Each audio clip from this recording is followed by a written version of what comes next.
এই জাদুবিদ্যা সত্য। এবং এখনকার অনেক ভণ্ড যে কবিরাজগুলো বের হয়েছে, এরা জিনকে তাবে করে নিয়ে এই জিনদের মধ্য দিয়ে মানুষের মধ্যে জাদু ছড়িয়ে দিয়েছে, এবং এর ফলশ্রুতিতে বহু পরিবার ধ্বংস হয়ে যাচ্ছে। এই জাদুবিদ্যা সত্য।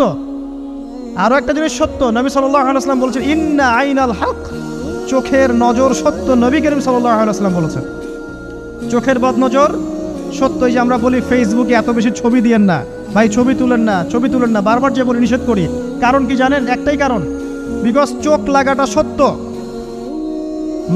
মানুষের চোখ লাগে, এই কথা শুনলে অনেক মজুমদাররা হাসবে না? কথা বুঝতে পারেন নাই? কিন্তু এটা সত্য, কারণ নবী করিম সাল্লাল্লাহু আলাইহি ওয়াসাল্লাম যা বলেছেন সাদাকাল্লাহু ওয়া সাদাকা রাসূলুহুল কারীম। নবী যা বলেছেন, আল্লাহ যা বলেছেন চিরায়ত সত্য, এর বাইরে কোনো সত্য আছে? আচ্ছা দেখেন, আমি বললাম যে জাদুবিদ্যা সত্য।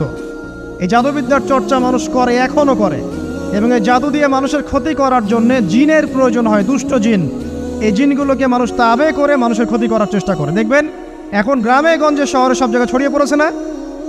দেখবেন, খুব সতর্ক থাকবেন। আমি পরে সলিউশন বলছি আপনাদেরকে। আরেকটা বলেছি, নবী সাল্লাল্লাহু আলাইহি ওয়াসাল্লাম বলেছেন চোখের বদনজর এমন সত্য যে একটা উটকে এই রান্নার ডেকচির মধ্যে ঢুকাই ফেলতে পারে। আর একটা উট খুব সুন্দর, ভালো, আপনি দেখছেন মাশাআল্লাহ বলেন নাই, নজর লেগেছে, উটটা মারা গেছে দেন, তারপর তাকে জবাই করে খেয়ে ফেলতে হয়েছে। একজন সাহাবী গোসল করছিলেন, গোসল, এটা হাদিস সহিহ, এই আলেম ওলামা যারা আছেন তারা জানেন যে এই হাদিস সহিহ। একজন সাহাবী গোসল করছেন, তার গায়ের চামড়াটা খুব সুন্দর ছিল, একদম স্কিনটা অনেক সুন্দর থাকে না এমন কিছু মানুষ? আচ্ছা, এখন আরেকজন সাহাবী এই গোসল দেখছেন দূর থেকে, দেখে বলছেন যে কি চমৎকার তার শরীরের রংটা, যেন কুমারী নারীর মতো, অনেকটা এমন একটা কথা তিনি বলেছিলেন। সাথে সাথে এই সাহাবী অজ্ঞান হয়ে পড়ে গেছে। কোন সাহাবী? যিনি গোসল করছিলেন। এটার আপনি কোনো ব্যাখ্যা দিতে পারবেন না। তো এখানে কোনো সায়েন্স দিয়ে বা মেডিকেল সায়েন্স দিয়ে আপনি কোনো ব্যাখ্যা করতে পারবেন না। একটা ব্যাখ্যা দিতে পারেন, কিন্তু কেন সেটা হলো সেটা আপনি অ্যান্সার খুঁজে পাবেন না। তো নবী সাল্লাল্লাহু আলাইহি ওয়াসাল্লামের কাছে নিয়ে যাওয়া হলো তাকে।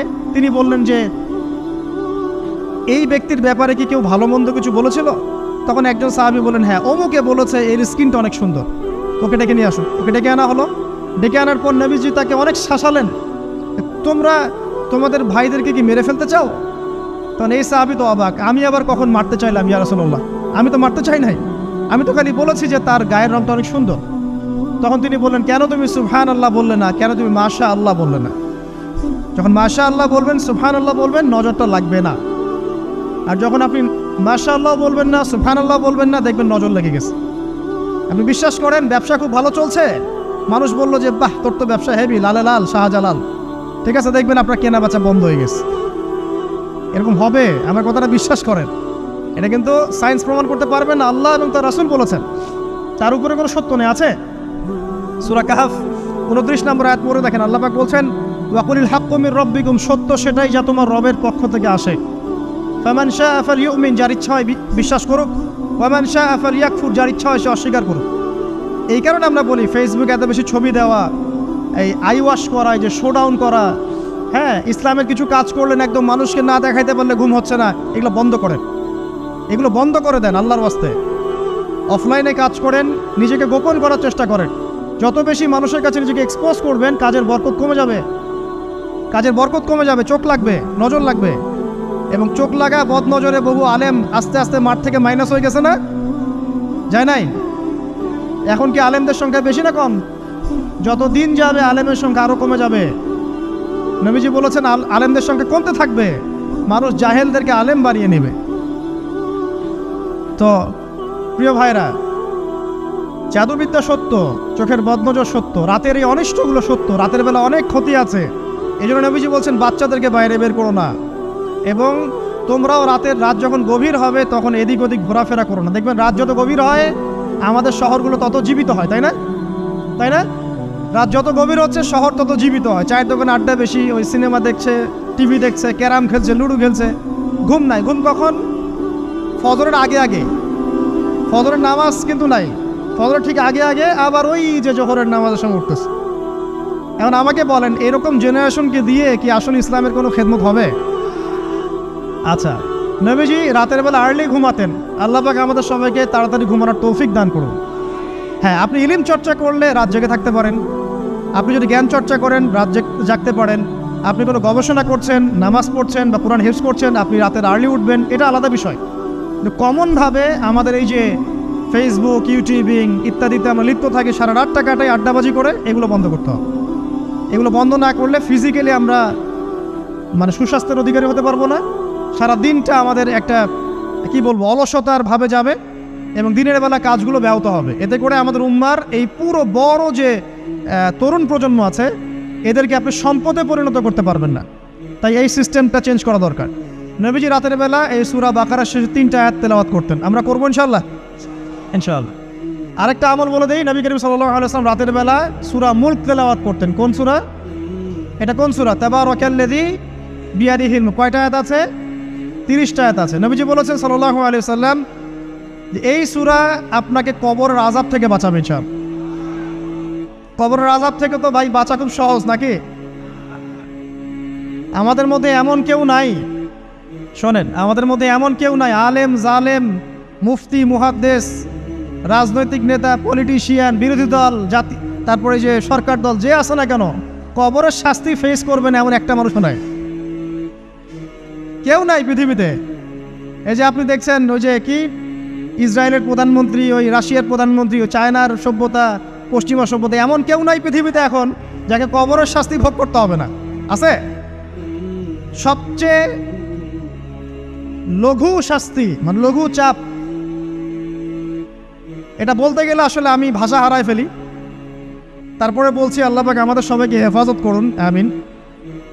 একজন সাহাবীর নাম সাদ বিন মুয়াজ। কি নাম? নবী করিম সাল্লাল্লাহু আলাইহি ওয়াসাল্লামের সাথে একদম ডান হাত হয়ে যুদ্ধ করেছেন দীর্ঘদিন। বদর তিনি বীর সেনা, উহুদের বীর সেনা, ঠিক আছে, খন্দকের যুদ্ধেও বীর বিক্রমে যুদ্ধ করেছেন। তিনি আনসার সাহাবী, একদম মদিনার নেতা সাহাবী। সব সাহাবী কিন্তু একরকম নন, কেউ ছিলেন নেতৃস্থানীয় সাহাবী, তিনি ছিলেন একজন নেতৃস্থানীয় সাহাবী, ঠিক আছে, সাদ বিন মুয়াজ। নবী করিম সাল্লাল্লাহু আলাইহি ওয়াসাল্লাম এত ভালোবাসতেন তাকে, এত ভালোবাসতেন যে তাকে নিজের মনে করতেন যে সাদ বিন মুয়াজ আনসাররা আমার নিজের। চারটাখানি কথা।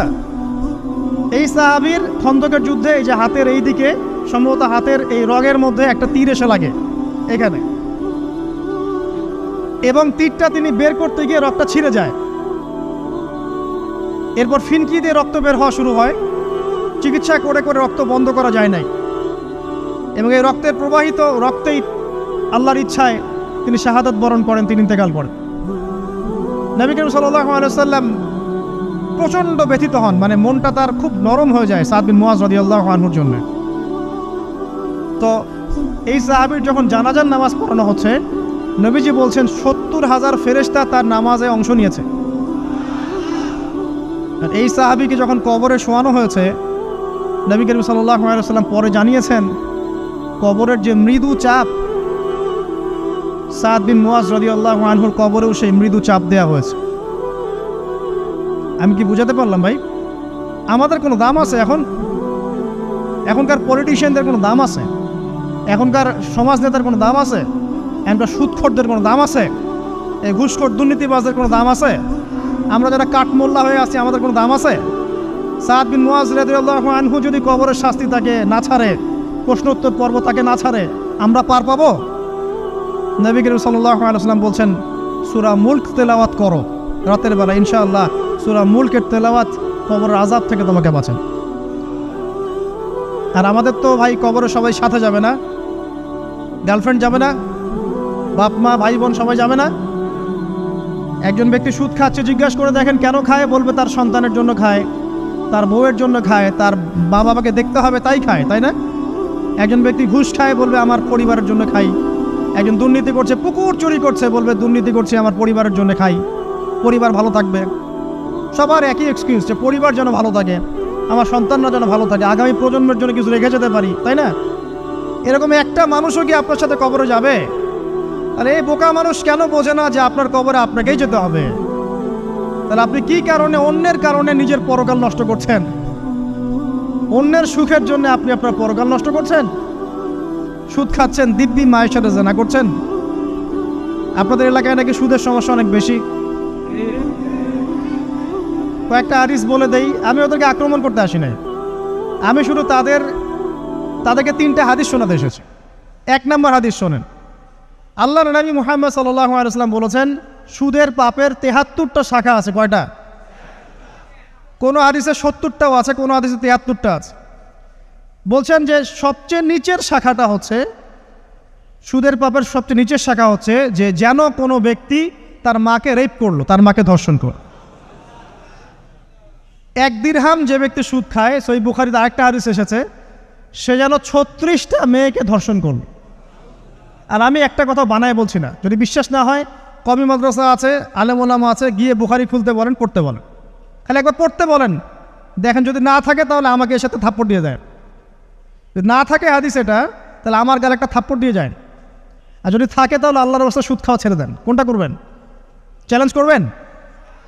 নবীজি বলেছেন, 1টা দিরহাম যে ব্যক্তি সুদ খায়, দিরহাম মানে কি? রৌপ্য মুদ্রা। এটা এখন দেখতে পারবেন না, জাদুঘরে আছে।